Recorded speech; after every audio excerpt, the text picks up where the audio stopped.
We are here at Chico Creek. I'm Stina, this is Rachel, and we are so excited because we're going to show you some salmon today as we do a little salmon tour here in Bremerton, Washington at Chico Creek.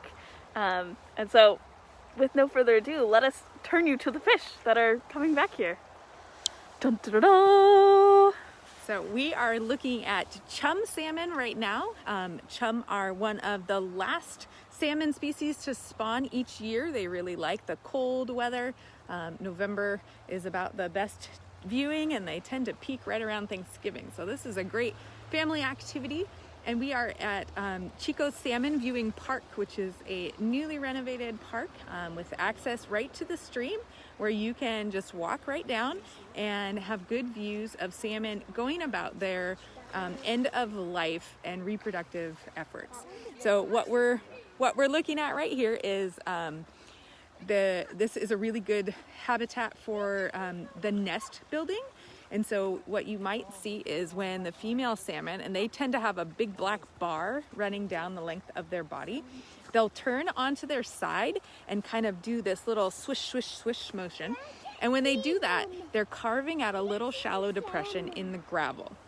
They tend to favor gravel that's about the same size as the eggs that will be laid, so that they can easily be covered up. If there's too much large gravel, it won't really work. Yeah, and you can kind of, what Rachel is just describing just happened on screen. So I'm going to stay kind of focused in there. And you're totally fine. We have lots of people here excited to see the salmon. So when we're hearing those splashes that happen, those are generally right now the females that are digging that little depression. And once they do that, they will kind of guard it and sort of sit in the same position. So when we see a lot of female fish that are not moving, that's usually an indication that their redds are dug and they're simply just waiting for the right male to come along. And so what the females, they're a little bit choosy, they're selective about what it is that they're looking for. They're looking for a really healthy looking male. And for a lady salmon, what they're looking for is a really hooked nose. That is a change in the salmon's body that happens when they're ready to spawn. So salmon out in the ocean, in the saltwater, don't have really hooked noses, and that's called a kype. So they're looking for a big hooked kype. Those kypes usually are filled with really big teeth, as their upper jaw and lower jaw kind of both curve. They have some really large teeth. And chum salmon are often called dog salmon, and it's kind of because of those teeth. They are about the same size and shape as your dogs. And so they're looking for that kype, that hooked nose, big strong teeth, and then a kind of humped upper body. So right behind the head in the males, it will arch upward, and that is what the lady salmon are looking for. Those are good indications that it's a healthy male, that he's got really good genes that's going to provide the best start for the next generation of salmon. So what will happen is the males will kind of come up, they'll jostle the females a little bit, kind of show off, do their little dances. There's that Can you see it? Little shimmy, a salmon shimmy that says, "Hey ladies." It's like this little sexy salmon dance. And once the female says, "Okay, yeah, I like what you've got, I like your looks, I like your moves," then she will lay her eggs right into that red. And immediately after her eggs are dropped, the male will fertilize them. And then the female will use her tail once again and kind of cover up those eggs. And they do that to really avoid predation, right? There are a lot of animals, birds and raccoons and otters and things that would love that nutritious salmon eggs to eat. So they cover them up to try to hide them.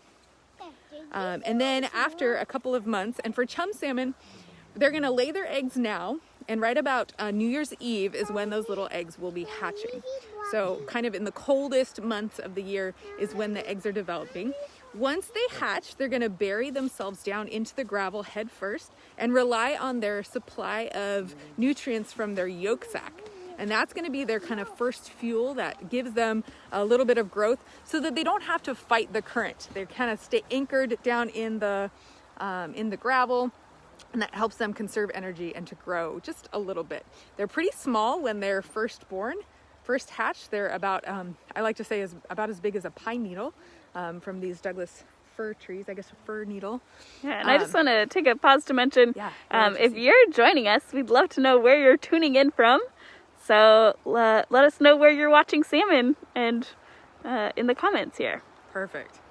Yeah, it's always fun for us to know who's seeing the videos and how far they're traveling, which is great.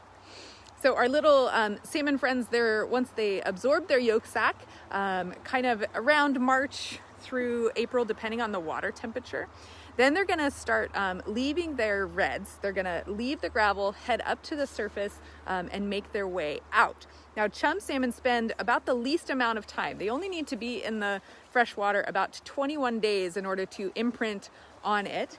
And so they are heading out right around mid-April to mid-March and transitioning to the saltwater. And that's when their bodies undergo a really incredible transformation. It's called smoltification. And it means that they're transforming from a freshwater fish to a saltwater fish. Now, there's lots of changes that happen within them and on their outsides too. They change color a bit, and their inside physiology changes so that they can survive in the saltwater. And then they're going to travel all the way out through the estuary of Puget Sound, all the way through the Salish Sea, the Straits of Juan de Fuca, and out to the Pacific Ocean. And some of these fish have been known to travel as far as Japan. So think the other side of the largest ocean on our planet. Yeah. It's a really long journey. And chum salmon, the species of fish that we're looking at today, is one of the species that travels a very far distance. So cool to know that out in the ocean at least. Yeah, out in the ocean they go far. In the freshwater when they return, so they'll stay out in the Pacific for about 3 to 5 years, depending on how much food is out there for them. Once they get as big as they need to be able to make the journey back, they'll turn around and head right back to this exact stream where they were hatched. And they bring with them all those nutrients that they accumulated, which is really pretty cool. And so chum salmon are one of the shortest freshwater spawning or traveling fish. So they spawn generally within 3 to 5 miles of the salt water. So they don't spend a large portion of their time in the freshwater. They're here for a few months as juveniles. They're here for about a month or so as adults, and that's it. The rest of their time is spent in the saltwater. Other salmon species might spend a year or two in the freshwater and travel much farther distances trying to get to their home spawning grounds. And those are the species that most people tend to be familiar with. Those are the species that most people like to eat the most. Actually, I'm thinking, since there's 7 salmonids, we have a pretty clever way to remember those. So, Rachel, can you... Well, there's a tree there, Stina. There's a tree. Sorry. Will you tell us the species of salmon, please? I will tell you. So I like to use our hands because that's something we have always available, so it's really easy for us to remember the species of salmon that call the Pacific Northwest their home. So this species right behind us is, you've got your thumb for chum. Your pointer finger can point to your sock or your eye for sockeye salmon. Your tallest finger is the king of all your other fingers for king salmon, also known as shadduck. Your ring finger, should use this hand. Your ring finger is where you might wear a little bit of silver for silver salmon. Your pinky is an easy one. That's for pink salmon. And then we have 2 species of salmonids that are in the salmon family but get called trout. So we can make a fist and hit our heads for steelhead, nice hard head. And then finally, you can run your thumb under your throat for cutthroat. So those are the 7 salmonid species that we have here in the Pacific Northwest. More than any other area on Earth. We have so many fishes. It's really, really amazing. So we're looking at chum salmon here if you're just tuning in. You're fine. We have there's lots of folks here to see the salmon, and we're just going live, so little bonus tour. But yeah, it is so cool to see these fish returning. So the fish, they come back, right, Rachel? And then what happens? So look across the stream there, Stina, and you should be able to see a couple of carcasses. So once our salmon have laid their eggs and fertilized them, their bodies really can't handle being in the fresh water much longer than that. Occasionally we'll see live fish that haven't quite died yet. We call them zombie salmon, but generally what's going to happen to these fish is they will die. And then the current of the stream will push them out a little bit. Sometimes they wash all the way back out to the fresh water, but more usually they die, or the salt water, sorry. More usually they die along the streams and they get hung up on logs and sticks and all the debris that's in the creek. And then what happens to them is they generally get eaten. So if you come back here in a month or two, you won't see very many carcasses. You might see a few bones here and there, but these are gonna become food for a ton of different predators. We'll see various species of birds that take advantage. Some of the birds will even change up their entire diet to come and take advantage of the food source that's here. So they'll eat the salmon's eyes. They'll also eat their softer parts of their bodies that they can. The fins and the bones usually go uneaten for a little bit. And then we have mammal predators that will take advantage of this as well. We have small little weasels like fishers and martins that will come down creekside. We have the big weasels of the, oh, check that out. Look at that perfect red building right there. Sorry. What was I saying? Oh, red. I was like, where's the red building? Oh, this is pretty natural looking. I don't see anything. Construction of a nest. Building the nest. I was trying to peek at this seagull who's coming down poking around. So seagulls are very tricky. They've learned that if they kick their feet underwater, they can dislodge some of the gravel and dislodge the salmon. Or if they get really brave, they can literally just walk up to a salmon as they're laying their eggs and just take them. Which is such a shame for the fish. But I mean, a salmon omelet sounds pretty tasty, but there's a lot of nutrients there. And then in the Pacific Northwest, not so much here in our urban stream areas, but we do have larger predators that will come and eat salmon too. So coyotes and bears are kind of some of the biggest that you can see. Even bobcats and cougars will feast on salmon. They prefer them live though, and they usually won't stoop to eat the carcasses so much as bears and coyotes will. Yeah, I think something that's really fascinating is where creeks that bear salmon, the woods around them, those trees can grow significantly larger than non-salmon bearing creeks. And so just this source of nutrients from these fish carcasses, I like to say, they're the fish that die for love, and that everybody else benefits. The trees benefit, the predators benefit, the next generation of salmon benefits. So there's a really cool study that was done, and now I can't remember what river it was, but I believe it was a University of Washington professor, and they were doing salmon carcass counts, and they started throwing every carcass that they came across. They would count it and throw it to one side of the creek, and they did that so that they wouldn't duplicate any counts. But what ended up happening was they sort of artificially moved those nutrients from the equal distribution on either side of the creek to simply one. And it allowed them to study those the tree species and plant species on one side compared to the other. And what they found was the trees on the side of the creek that got the salmon carcasses grew at about 3 times the height and 3 times the speed as the other side of the creek. So it really goes to show you how much those nutrients can really enrich the area. And those benefits extend about 3 miles on either side of the creek as well.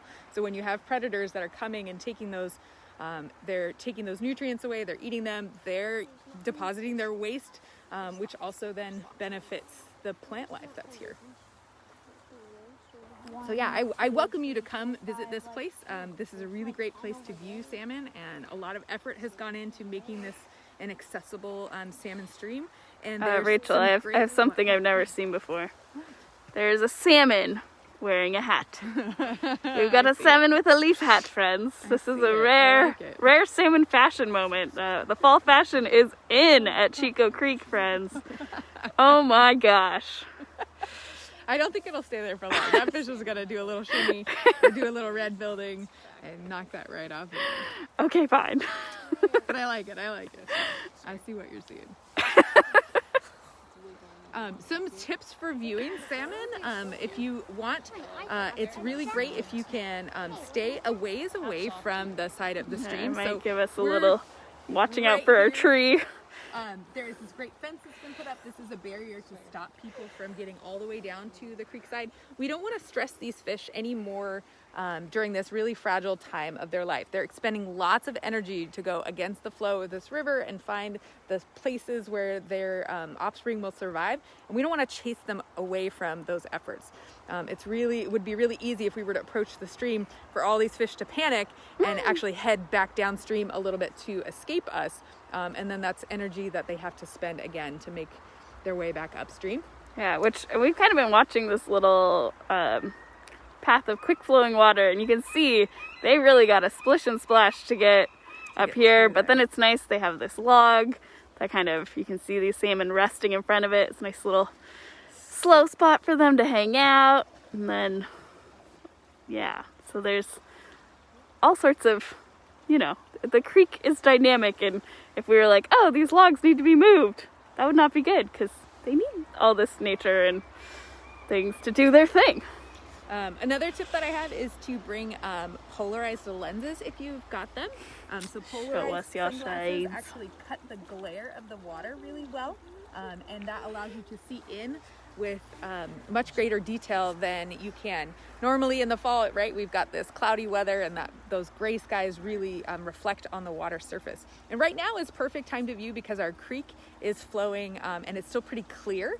But once we get a lot of rain in the next coming weeks, a lot of that runoff is going to enter the creek, and it'll kind of muck up the water and make it harder for us to view. So we're really lucky today that we have really clear water to view. Yeah.